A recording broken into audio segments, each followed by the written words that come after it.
Hello and welcome everyone to YouTube Masterclass Coursera. It's a combination of YouTube Masterclass and Coursera. This is also an academic course that I teach, Dr. Aaron Sheley.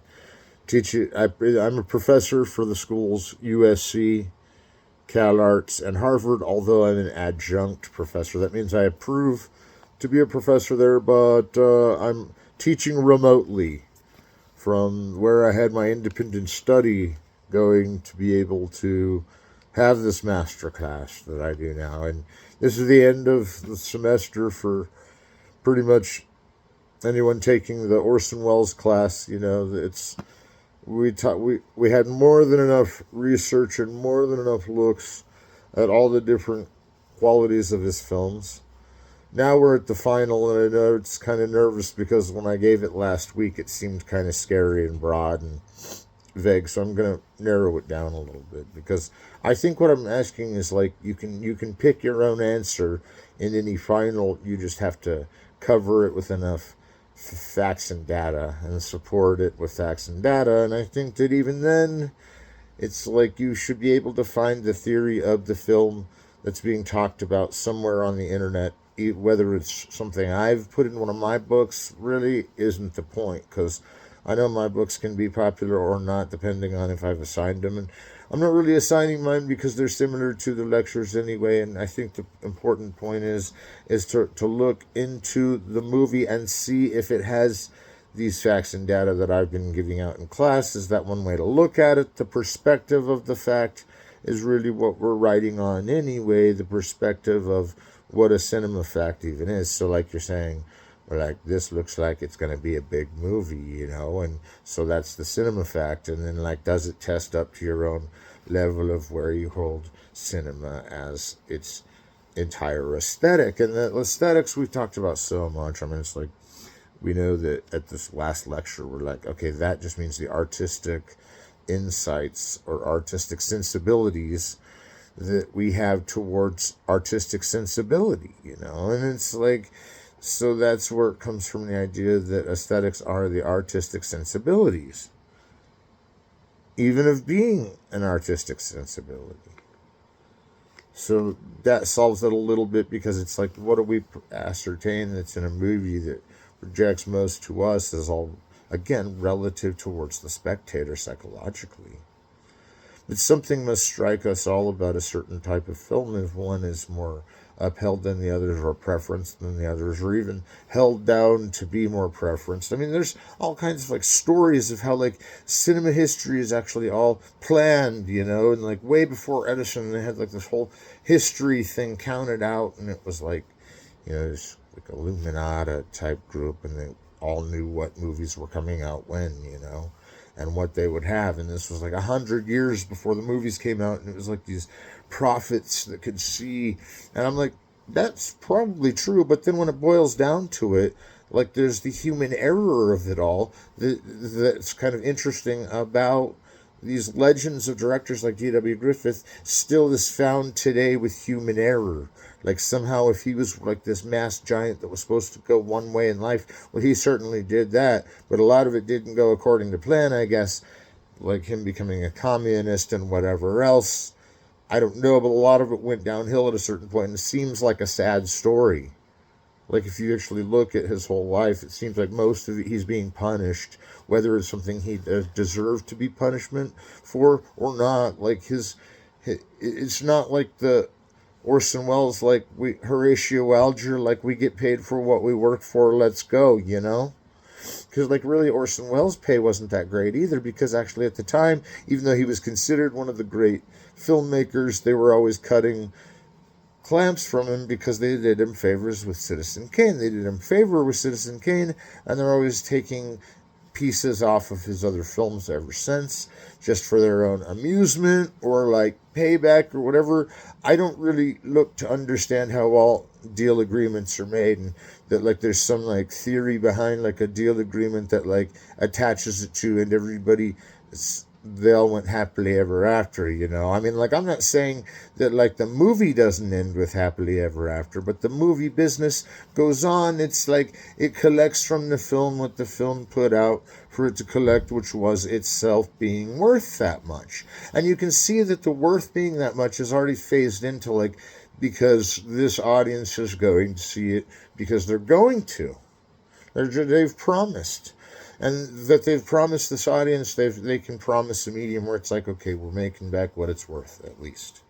You know, this is one of those secrets of cinema that you don't really want to spread around, because then it's like you have people putting money into a film, and that's a good thing, but like that doesn't necessarily make it like a better movie unless that money is going into something that's certainly objective, correlative to the movie itself. And this gets into the sphere of art filmmaking and everything. It's like when things get really impossibly hard to describe, and then it's just the images on the screen are all that can describe what the movie is, then you have this sort of like even more costly version of like, let's see how far we can go before we're like beyond the moon and like even further, you know? And it's like everybody has these ascertainments and wants to go farther with what they're doing. And I think that's cool about the story of the director, that is always trying to ascertain something beyond that. It seems like even Stanley Kubrick almost got there and didn't. I think that's part of the legend of the directors. Like he's always almost there at the top, like Icarus, and then he falls. Like at the end of his career, it's just like a fall from the highest position, and it's like like in all that jazz and everything. It has to be that way with these like early modern directors. Like it was this rise and fall type narrative, and some of that was narrativized by the Hollywood machine. That was kind of like saying how we're going to historicize these events. If like not everything went well for these guys that we like put up in posh positions in Hollywood, like we gave them all the money in the world and the power in the world to do whatever they wanted, and they all went to war and served our country. You know, how's this going to look for us? You know, it wasn't, history's never how's this going to look for us. Or it would have gone a lot in a different way, that people now think they should be treated differently.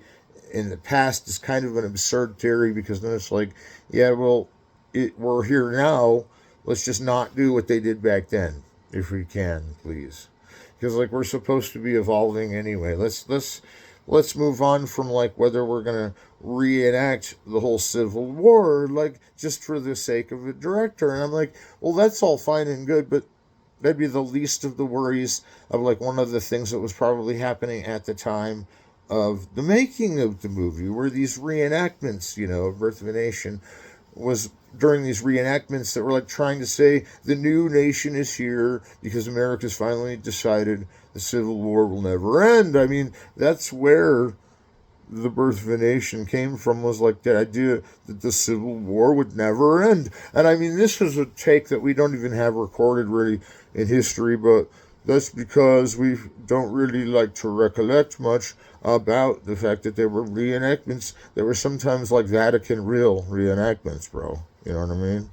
Like they could be like, we're reenacting this to the letter, you know, to everything that happens in this original story.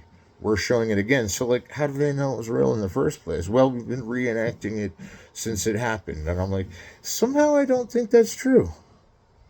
You know, so you got to pay attention to these like myths and narratives of these, and the biographies of these directors, because in a way it's not that they've been skewed. In a way it was wilder than even they got the time to even discuss, and in ways it was so alone time with existentialism on your mind, like just kind of whiling away the hours waiting to wonder if cinema, or the cinema you had with you since it ended, you have to end too. And it kind of goes into the story, and then you're like, okay, so that story is kind of mystical, because then you're saying that like cinema is a sort of prophecy, and that like it came about because people like Orson Welles stood firm and said we can make a change into what cinema is like. But you got to realize 1940 is a while after 1920, and during the Jazz Age, and we'll see this next semester in the story of the silent film And it's not the story of the silent film, it's studying the silent film. And the myth and regulation, I guess, or registration of the silent film, you know. It's kind of what we're getting into. It's more of a graduate class, but please note that the style of filmmaking was already challenged.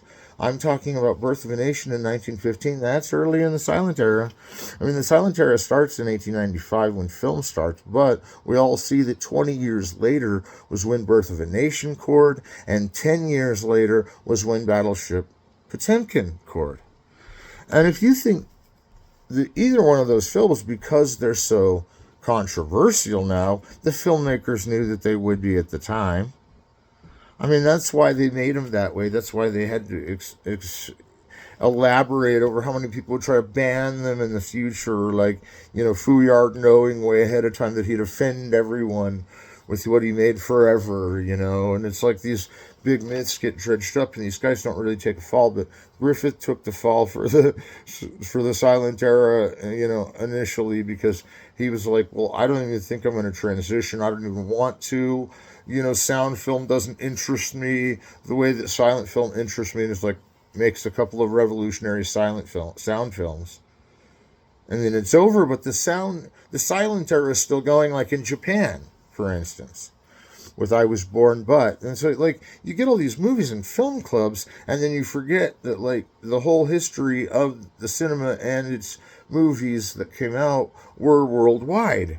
And, like, that's what keeps us all wondering, well, Orson Welles, we realize that he's a fan of worldwide cinema because he keeps talking about these like Soviet montages or whatever. Like, he'll get into his film club days of Hearts of Age, and we've all gone there. As a filmmaker, we see his whole story as being this sort of like avant-garde filmmaker, and then he becomes a big studio filmmaker almost overnight, gets every admonition, every easily conquered, every hard conquered ship towards him, and everybody decides to lend him a hand to make whatever kind of movie he wants to. And then Citizen Kane comes out, and then ever since it was like this war with him between the studio, between everyone, is, do I get my power back ever again? Because I've never understood what power like that was like. And then he's like, now that it's lights out, I'm going anyway, and I'm dragging the whole thing with me. And I was like, even better as it goes, because it's like the Ubermensch versus more obstacles, you know, and this just this growth in him. And I think that's why it's good that it kind of denouements with that perfect, because it doesn't have to, you know, it doesn't have to be this big like nightmare at the end that everything falls apart. It's more like I'm going off to the land of spirit with happiness on my face, knowing that I may have tricked you with this whole movie, and this movie is a trick movie. And if you can catch all the tricks to F or fake, then there's a whole fun time you could have with the movie, saying, oh, I see, that's one of the tricks. Like, he edited over here, he like took this out of the scene, then restarted filming. I mean, it's the easiest edit in the book to kind of put something in interest and then out. And so now, and this is kind of a rangy, obsolete, observance, I should say, that I'm making towards the history of even Welles or cinema, in an interest that Welles sort of started over what the 20s already had, and that was sort of this, like, we're making waves on film, we're making waves on film clubs, and a lot of that comes from the fact that Welles is really the purveyor, along with Hitchcock, of film noir. And that all of that intersects in so many ways with the coming of World War II. And the coming of World War II, and also how World War II takes all these people overseas. And Orson Welles is pretty anti-anything that's anti-America when it comes to World War II. I mean, at least in his films, I mean, he may have been liberal, but at least in his films, he's always defending America in some way or another. Like, he defends America in Citizen Kane, defends it. You can tell it's an outright defense. Like, even though potentially precarious America may be, like, he's pleading its case the whole time. And so you see him coming forth with the idea that America's still this, like, great thing to him. Like, Magnificent Amberson shows that off. I mean, all the way through. And so, like, F for Fake is in a different country. It's, like, in Europe. It's, like, not really, but it's kind of an American film, and it's still foreboding because Orson Welles is American. Even if he's in this other place, he himself is speaking mostly English, or there's an English version, or the one that was released in America was the American version only. And back then, you got this idea that Orson Welles ain't got no problem with being from America. And so the point is like, he has a different take though, because of these nightmare realities that are collapsing in on his fall from grace, like all the directors previous to him had made it seem that their stories were. Like, this is where we get down to earth and we see Wells is actually good with the human side of things too, because he can characteristically bring forth this sort of classic ambiance with a total modern existential crisis, like that the man is no longer in charge of his own life, that there's sort of something else in charge of it, and it's not like tangible, even that he'll figure that out before he passes away, like in one of those lines of the Mankiewicz script from Orson Welles' Citizen Kane, when he says, don't even act as though you could have been there if you weren't there, because if you weren't, you couldn't have been there anyway, and if you were, you could have been there anyway. So please, you might not have been there, but if you were, you probably weren't. So let's move on. And they're thinking about lines like this and how they would look on film, and it's like Orson Welles could pull it off. I mean, in The Trial, there's all kinds of these lines like that in dialogue. Like, one is like in The Trial, it's straight from the Kafka. He says, and burn me down victory, because no one said a torch was here to light its own nest of forever will we be, forever will we be young. I still don't know why you guys are here, though. And the trial goes on, and it's like he'll be like poeticizing, because the guys that are like listening in on his brain and listening to every like second to wait for him to make a mistake in the trial, he's like throwing them off with like, singing in the rain type psychological things. And so, like, what's really interesting is that, like, this really subversive Russian mafia, kind of the trial Kafka, it kind of makes you think that, like, the Russian mafia had a hard time with Kafka even being a writer. And so now you're starting to feel for, like, some of the authors from there, because you're like, well, they didn't have a choice of where they were from, for one thing, and at least they could write that good in that society, but that society is always oppressive to the point that everyone thinks it's oppressing them. And then so you get these like very dangerous crisscrosses with art and history, but that's not the point, because the artist is always creating history of his own to make the myth look like something else we can read, so that the true story of it doesn't sound so bad. Because the myth makes it go bad, but the myth on screen of Citizen Kane is probably not as bad as the feelings that humans get on an instinctual basis on when something goes wrong. Because when something goes wrong in a movie and it's set up to do that, we oftentimes take to it as something that's aesthetically pleasing to us, that it's like, this is the core of where the medium lies, is getting me to emotionalize with how these pictures move together. And Orson Welles is very aware of this fact. He knows that the moving pictures and the switch between the pictures and the staying on the picture are the most important ways to capitalize on later what Truffaut would call the auteur theory, which Orson Welles then would be an auteur. So the final that I'm going to ask you is related. It's in the thematic or auteur or genre-based film noir of Orson Welles. We're changing the question a little bit. What is the most metaphorical aspect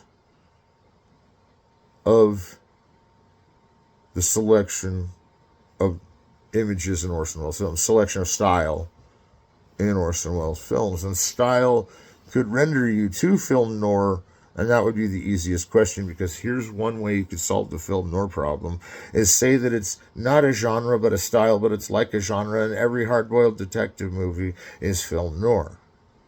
And there's some film noir that covers other genres, but there's always some kind of romance with a reporter or a detective, almost as though it was birthed from Fouillard. You see, you can get these film noir questions, and you can say, but that it didn't come about until even after Expressionism, and Expressionism was a German silent medium. It was directors like Hitchcock and Orson Welles that started using enclosed spaces on their sets and started using off the set, natural sets somewhere else. And that's how they got so dark at night, because they'd be filming all day, and the darkness of night looks so much darker than on a studio set, unless the set was made to trap all light in, like a airplane hangar or something. And I do want to agree that Orson Welles knows some of the things he's going to do with Citizen Kane, but he's not really appointed to the fact that he won't ever get this treatment again until sort of later in the filmmaking process. And that's okay with him, because he still seems to be the type that would get a film swiped from under him and he'd just start another one right back up. He seems like the type that he was so into filmmaking, even industrial and like technologically wise, that even if 5 of his films fell through and he didn't know Citizen Kane would ever come back to theaters or be remembered, I mean, he's working under higher pressures than just that he's going to lose his whole filmography at some point. I mean, that's one of his worries, And so, like, under those conditions of an independent director in Hollywood, and like not knowing what the history of film shows, and like hundreds of years have passed now, but not really, because it's been since World War II, and that's more of like 60, 70 years. And we're saying that, like, what did Orson Welles do during World War II? And yes, he did have something to do with it, but he was directing most of the time and drinking. But he did fight in a brigade. He was pretty close to the Battle of Midway when they were filming it. He did do some throwback arms, but that he's not a war hero is not true, and that's totally denies the story that he uses in Mr. Arkadin about how he had gunned some planes down, and it was the rest of some flight of fancy that was coming to destroy America or something, and he actually blew some planes up. And like Mr. Arkadin takes that story and says it's his, but it's actually the only time in an Orson Welles movie one of the characters that he plays has an actual fact that happens to him, as well as in the movie. And these are different kind of facts than movie facts. See, movie facts is Citizen Kane's a great movie.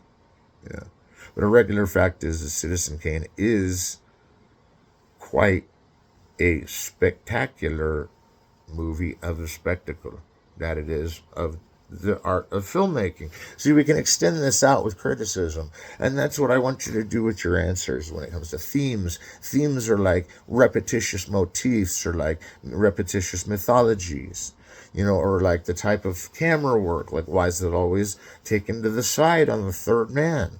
We can focus on that.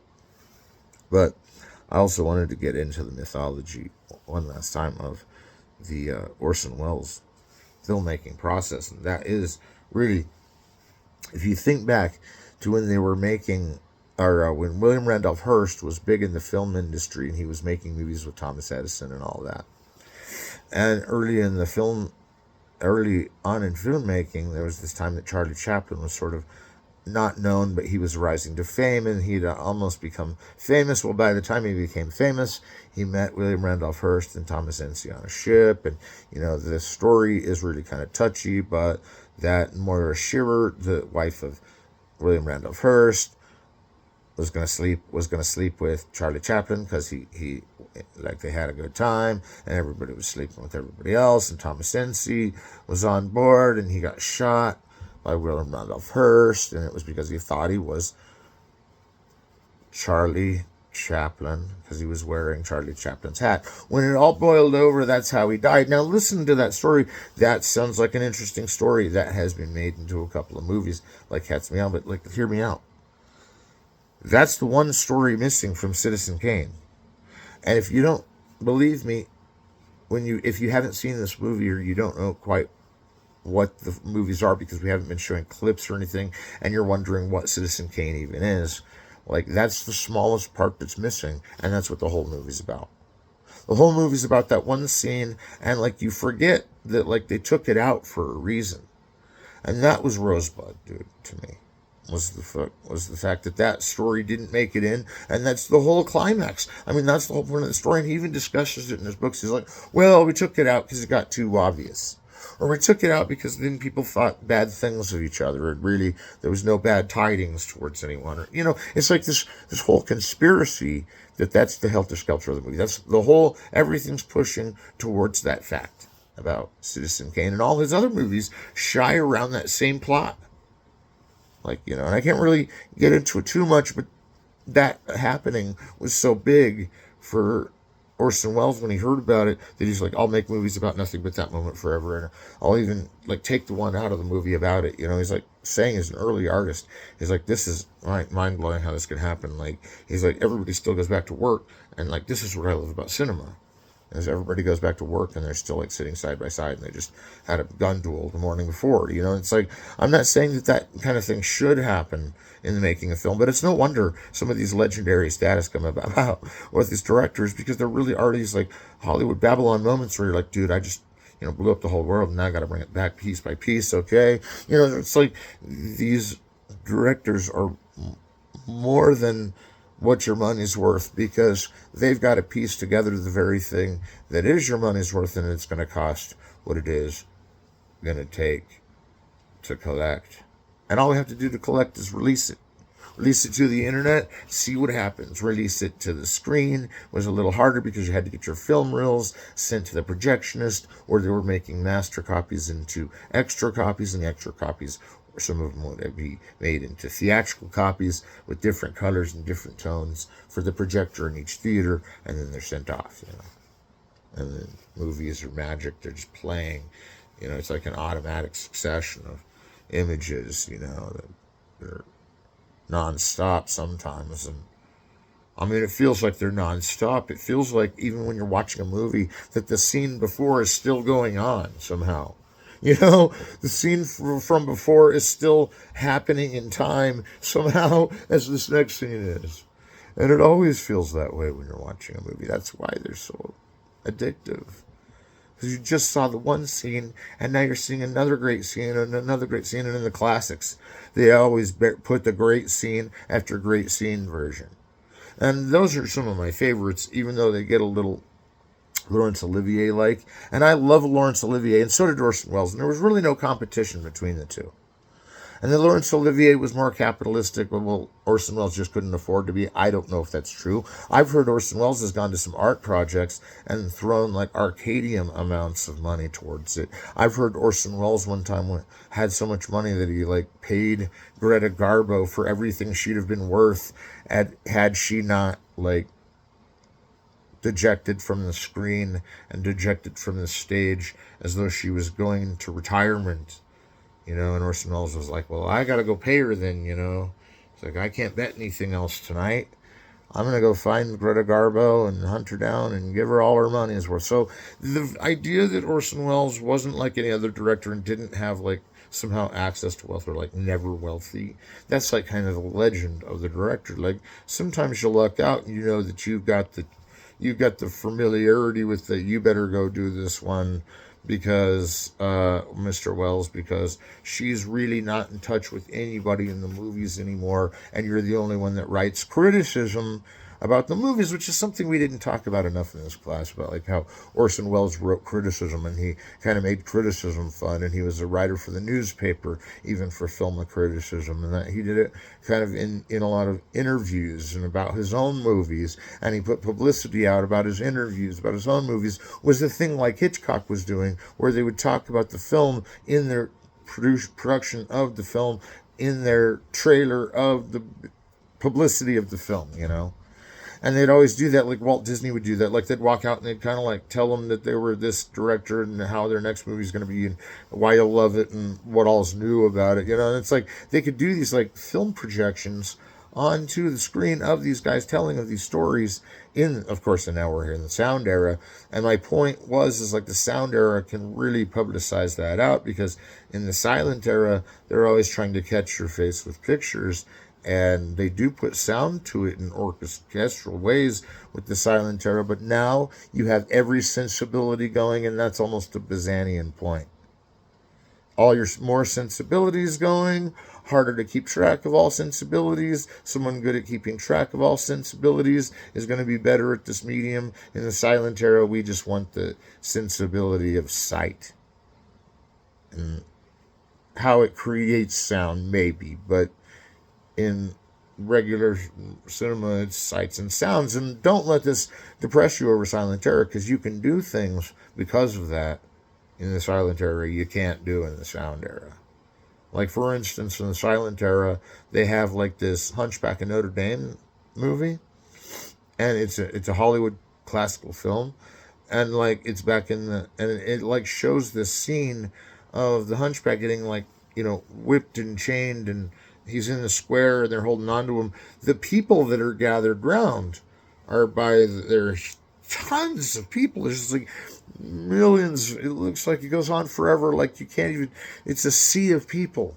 And what's weird about that sea of people coming to see him destroyed is that they're really there. Like but some of it was, repeating stock on the film, and some of it was chiseling it in. But there were more people in that scene than probably any other scene from a movie, except for what is that?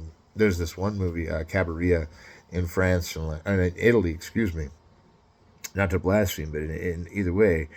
But in Italy, there was Cabaret, and it was like the most people that had ever been in a movie. Besides Birth of a Nation, Cabaret has the most people that's ever been in a movie. I don't know how. Every scene has like hundreds of thousands of people. And I mean, that's one of the things that made Birth of a Nation what it was, too, was that it had hundreds of thousands of people in it.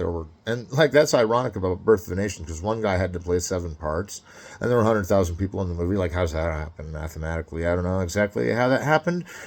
But just remember, Orson Welles is now beaconing on the idea that there's this characteristic that's like this male individual type that he's always ascertaining is dealing with the crisis of his masculinity. And in film noir, the femme fatale always overthrows that.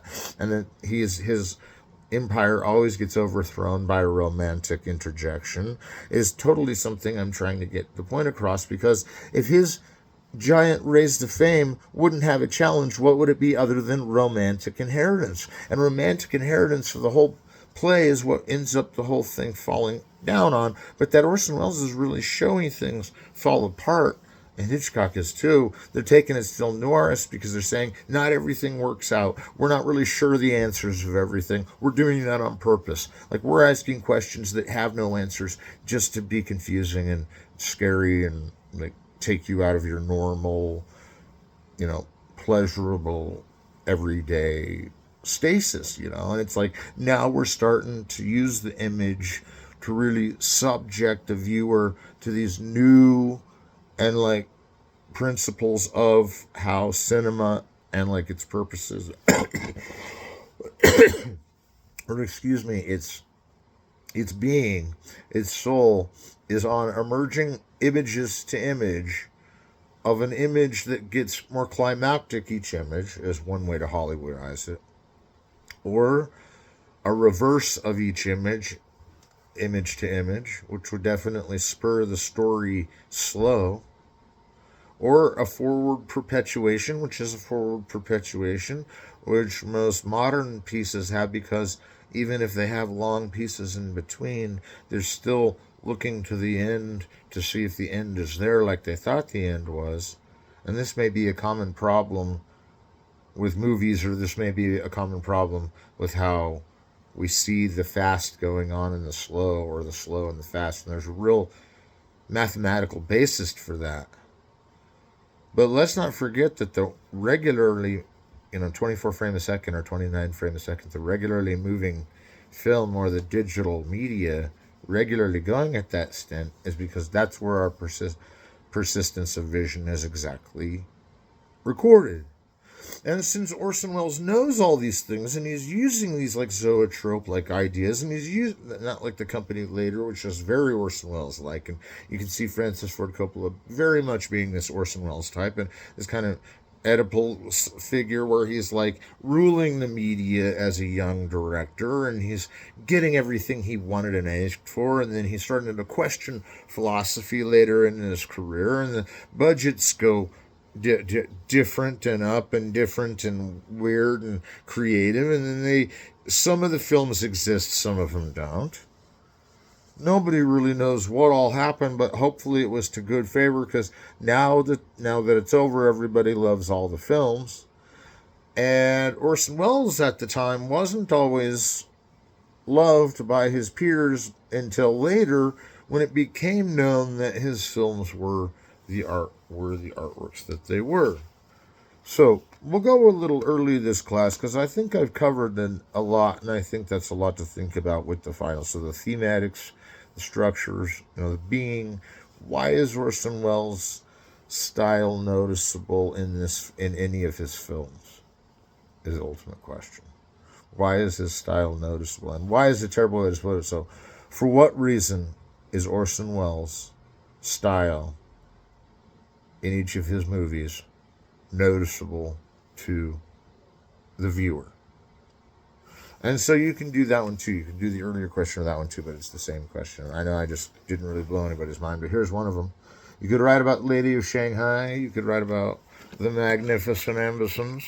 That I even held on to these Orson Welles movies is amazing. Don't know what happened to Trial or Stranger, but here's Citizen Kane. One time I really did have all the Touch of Evil, all the Orson Welles movies, and I had them all spread out, and I was really loving it. And it was another time later in life I had them all, and it was like I hadn't even seen like Chimes at Midnight till the last one I saw, and then there was this whole thing where Chimes at Midnight's a real good one to collect if you've ever collected it, but it's like the rarest movie in distinction, even in existence in some ways. But that some of the other Orson Welles movies are so rare, and that the disc I have Hearts of Age on, the avant-garde disc, I don't see it right out, but I do have the avant-garde disc with Hearts of Age, and I've seen all the Orson Welles films. I haven't seen all the ones that were deleted and destroyed, and I'd only seen like 3 or 4 of those at USC, and it was in a real quick viewing, and a lot of it had to do with World War II, and I don't want to really get into what all they may have censored in Orson Welles' World War II hero history. I just wanted to mention that he did have one victorious battle with a plane, and I was kind of making light of that, but I'm not really now, because it seems like a lot of the directors that came back and wanted to show what happened in war were censored, just like all the other directors that try to show what happens in war. And then you get a great movie, but it's like against the circle of time, and everybody's saying like you shouldn't make movies about things that are that realistic or that aren't supposed to happen, and so war's not supposed to happen. Okay, that's what I've learned. That's a good way to look at it. It's not supposed to happen. Does that mean it does or doesn't? And I think that, just to go back to it, when War of the Worlds must have premiered on that Halloween night so many years ago, and this is like around the time of Hearts of Age. They'd probably just filmed Hearts of Age earlier that day. And he's sitting there and he's going with his houseman company. He's like, well, that was a good play, but it was all black people. Hang on. You probably even hear that in the record of War of the Worlds. And then he gets on there with such like reverent clarity, like he's preaching the sermon from Moby Dick, when he plays the reverend in Moby Dick, and he's like, this, of course, peace I will not recover. This is my new way of saying I am alone with you. And that is why we have only a few seconds to say what we think. Do you ever discourse in why there are kingdoms beyond ours? Now, I could go beyond that, but I'm just kind of messing around. Like, that was a quote right out of the movie, and you'll never know if it was an improv or a script written at the same time, because at that time of the movie making, scripts were being written at the exact same time they were being memorized, and so that means they were pretty on the dot what was happening up to the moment. Everything's got to be up to the moment when you're ready to present it in the present, So I hope you all had a great time in this class. Got to know some really interesting stories about Orson Welles, not so much biography. I wish I knew more about that.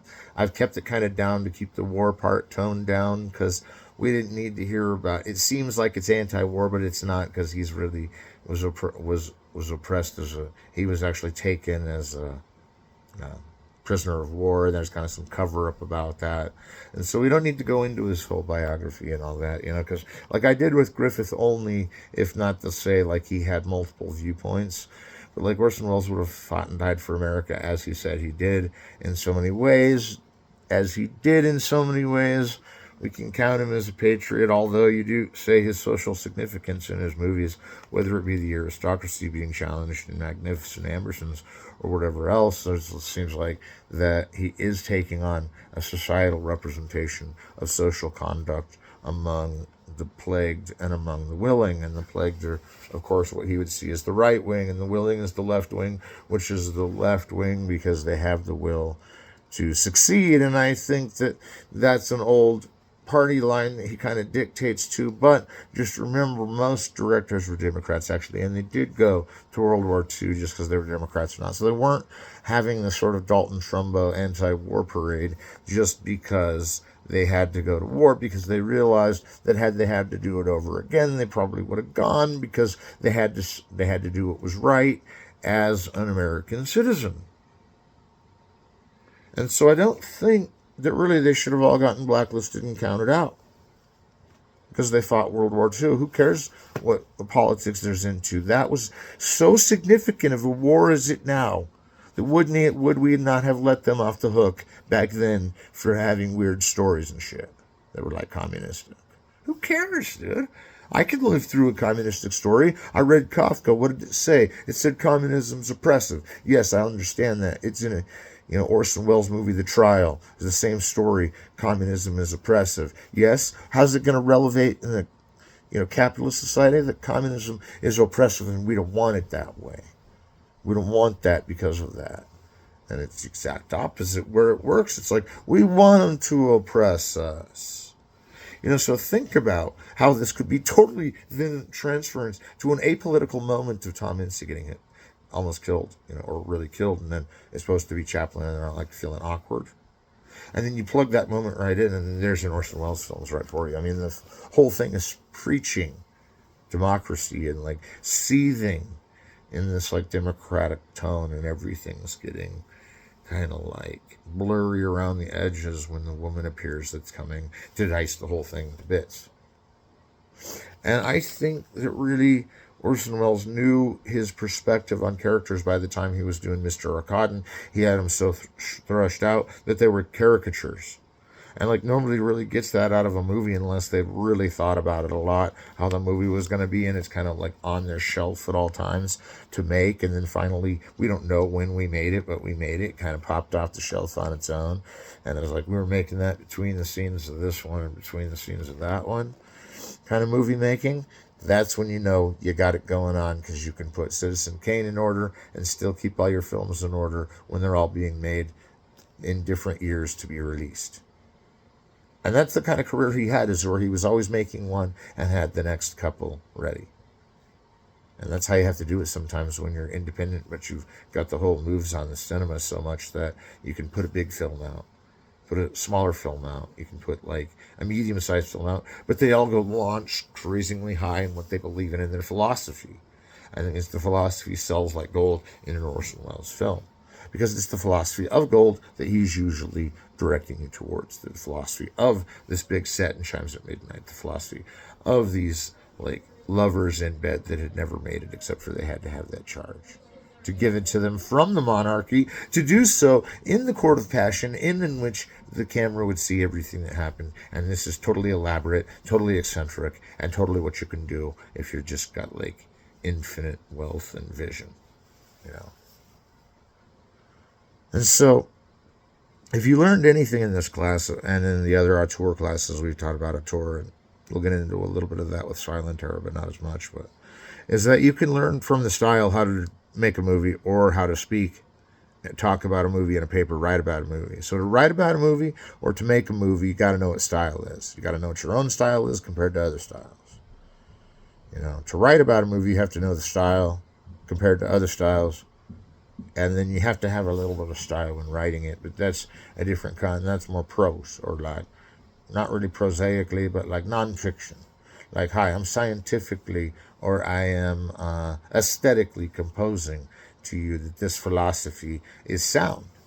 You can say that. And I think that as the microphones approach the players of his movies, and also their names under the microphones, and RKO was looming into this beast, and we barely talked about RKO, and RKO looming into this beast of construction where Orson Welles has already blown up the Earth, supposedly, according to War of the Worlds, and everybody coming from War of the Worlds still thinks half the Earth got blown up, and they don't know what's going on, and nobody's told them the whole truth, and Orson Welles held that back on everyone, and then he said, oh, sorry, I thought I told you guys it all came back in a weird time delay, the whole world. It came back in a weird time delay, and here we are in the middle of the loop ever since we hit the end of War of the Worlds. Hope you remember the question to the final. You might have to go digging through it, and hope you remember that War of the Worlds may or may not be true, and even the author wouldn't know for a fact. But if it was, what a guess.